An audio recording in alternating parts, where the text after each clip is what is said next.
یا اس کی stock market میں اس کا نگیٹو امپیکٹ آتا ہے. تو کل ہم نے یہ دیکھا کہ اب پچھلے دنوں جو 3 نومبر کو ہمارے پاس دن گزرا اور امریکہ میں انتخابات ہوتے ہیں 4 سال کے بعد, اس میں ریپبلکن پارٹی یا صدر ڈونلڈ ٹرمپ صاحب کو ہار کا سامنا کرنا پڑا اور وہ شکست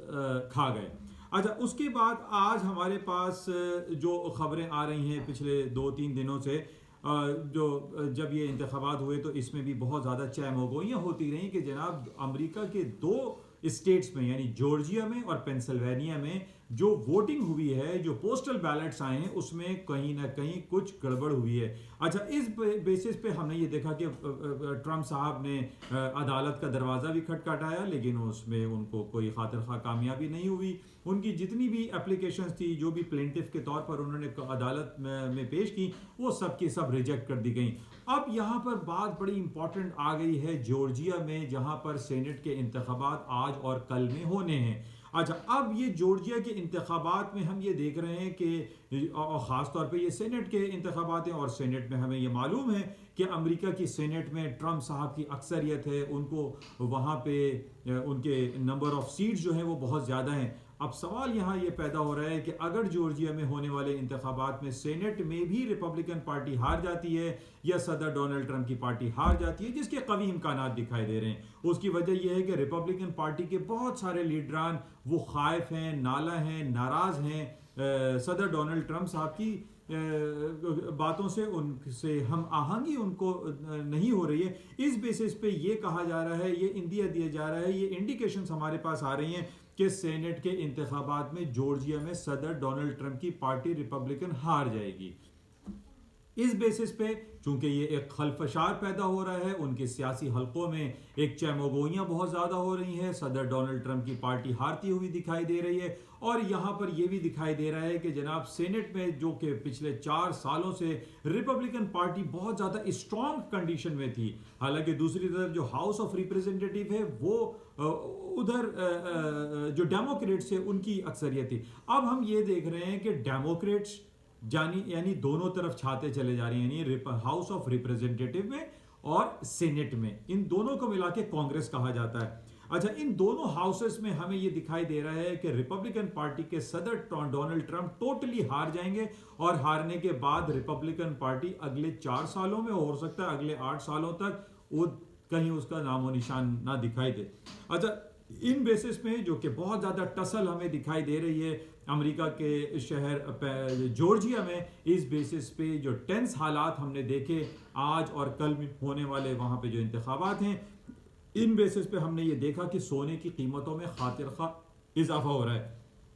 اور آئندہ بھی کچھ صورتحال ہمیں یہی دکھائی دے رہی ہے کہ سونے کی قیمتوں میں مزید اضافہ ہوگا. اس سے پہلے بھی میں نے آپ سے یہ ذکر کیا تھا کہ دنیا کے بڑے بڑے جو بینکس ہیں, جس میں HSBC ہے, بینک آف امریکہ ہے, گولڈمن سیک بینک ہیں, یا دنیا کے دوسرے بینک ہیں, یا چائنا کے جو بینکس ہیں, انہوں نے پہلے یہ کہا ہوا ہے کہ سونے کی قیمتوں میں کمی واقع نہیں ہوگی. دیکھیں, یہ بڑی امپورٹنٹ مطالعاتی تجزیاتی رپورٹس ہوتی ہیں بڑے بڑے سینٹرل بینکس کی, بڑے بڑے بینکس کی, اور بڑے بڑے جو فائنینشیل ادارے ہیں, ان کی رپورٹس کو آپ غور سے مد نظر رکھا کریں, اس پر توجہ دیا کریں, اور انہی بیسس پہ ہم دیکھتے ہیں, اور میں انہی بیسس پہ اپنے تجزیاتی رپورٹس آپ کے ساتھ شیئر کرتا ہوں, اور سونے کی قیمتوں میں مزید اضافہ دکھائی دے رہا ہے. اور ضروری نہیں کہ یہ واپس ڈاؤن سائڈ پر آئے. بہت سارے لوگ پوچھتے رہے تو میں نے ان کو 1920 کا ٹیکنیکل سپورٹنگ لیول بتایا تھا, جو کہ پچھلے دنوں بھی آپ کو معلوم ہے آج سے 10 سال پہلے جب گولڈ نے ہائی کیا تھا وہ 1920 کا تھا. تو آج ہم یہ دیکھ رہے ہیں کہ 1920 سے بہت اوپر مارکیٹ نکل گئی ہے, 1950 پہ چل رہی ہے. تو 1920 کے اسٹاپس پلیس کر کے آپ گولڈ کو بائے کریں, ابھی بھی سیلنگ چانس نہ لیں. تو بہرحال یہ امپورٹنٹ ہے. یہ جورجیا میں ہونے والے الیکشن کی وجہ سے بھی ہم دیکھ رہے ہیں کہ سونے کی قیمتوں میں اضافہ ہو رہا ہے, پلس جو سینٹرل بینکس میں زیرو انٹرسٹ ریٹ ہے, اس بیسس پہ گولڈ کی قیمتوں میں بہت تیزی دیکھی جا رہی ہے. اچھا, دوسری طرف ہم آ جاتے ہیں امریکہ کی اسٹاک مارکیٹوں میں. کل اسی وجہ سے تھوڑا سا کریکشن آیا تھا, مارکیٹ تھوڑے سے ڈاؤن سائڈ پر چلی گئی تھی, اور اس کی وجہ صرف اور صرف جورجیا میں ہونے والے سینٹ کے انتخابات ہیں, جن کا نتائج آج اور کل تک آ جائیں گے. لیکن اس میں ان چانسز یہی ہیں کہ سینٹ